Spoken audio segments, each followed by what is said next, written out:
Hello, y'all. Pardon me. It is 12:31 p.m. I don't remember whether or not I did a video topic on this. So, the former friend David Jain from Los Angeles, David, it's like David is considered, having special needs, if you get what I mean, So, I met him at the Fake Hell's Way Church in Los Angeles. And so I met him at that church in Los Angeles. And me and him became friends.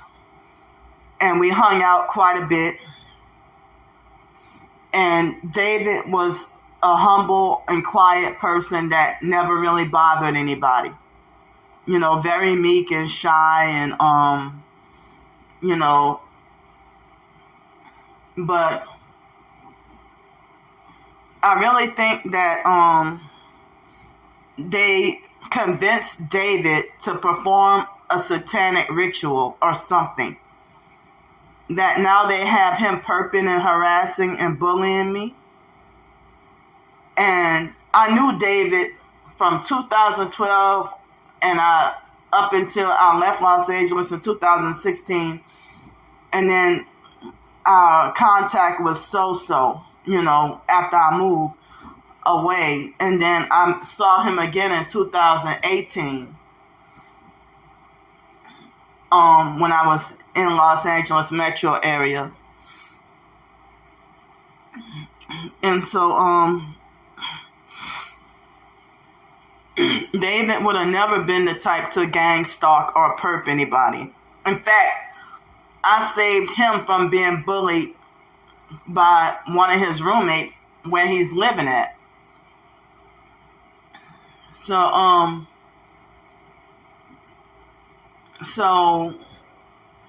it's like I try to be there for him and be supportive and help him and everything like that. One time he even had it going so bad where he was living at that he called me up crying and begging to let me come. For me to let him come stay by me because he couldn't handle it where he was living at. They control everything that those people do. So if David had been manipulated and set up and treated a certain way because of being mentally disabled, they basically control what he eats, control his money, control everything, control his whereabouts, control everything. So, and his adoptive dad is rich. And he sat there and just put him in a home. His adoptive dad put him in a home, in a group home.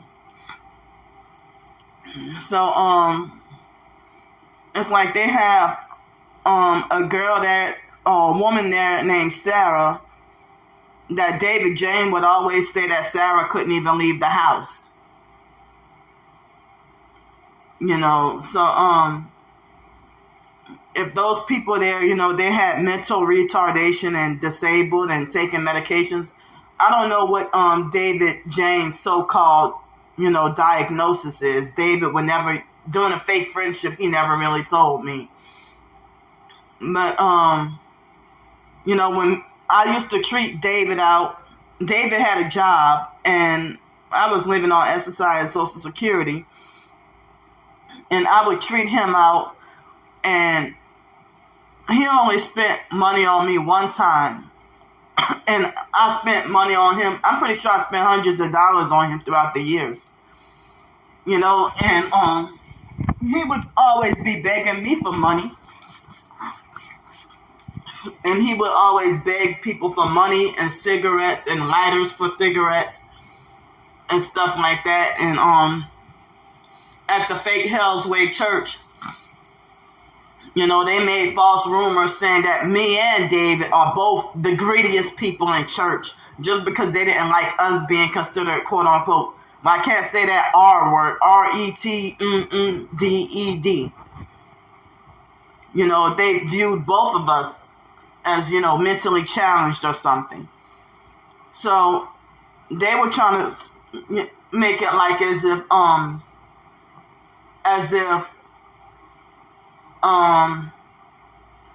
you know, as if me and David were the greediest people in the church. But the fake pastor Eric, who's actually has to be like a registered offender, if you get what I mean.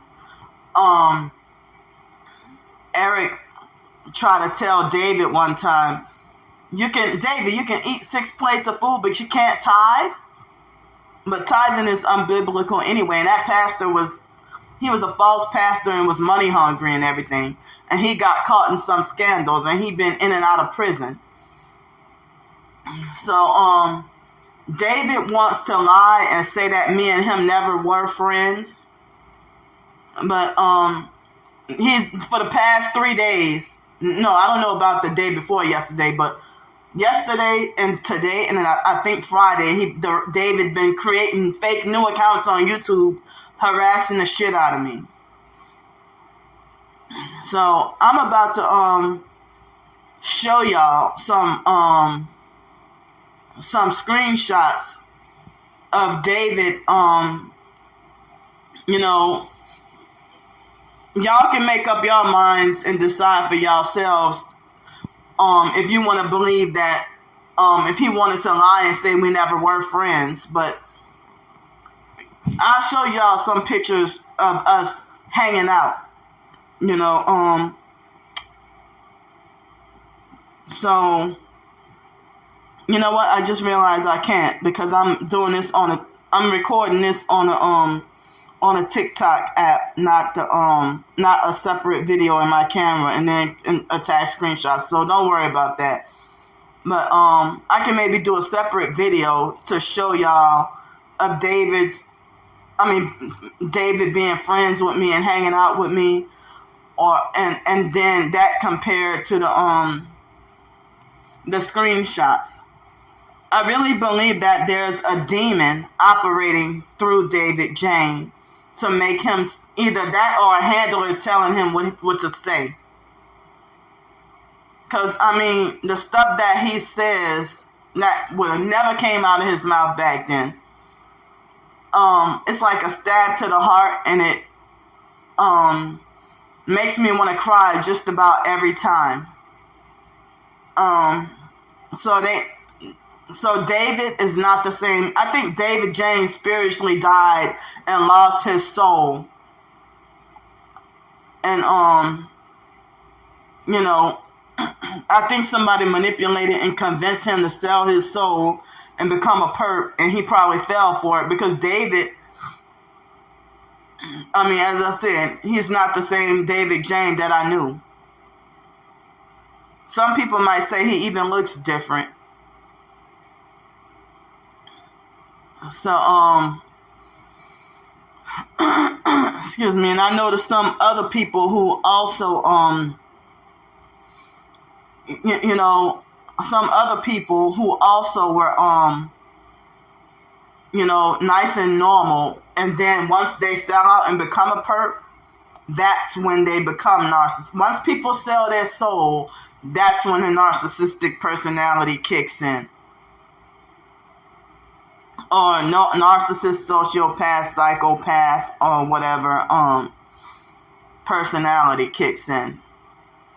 Because David had never been one to harass. David had never been one to stalk. David always minded his own business, stayed to himself, was very quiet. And I don't know what got into him. I really don't.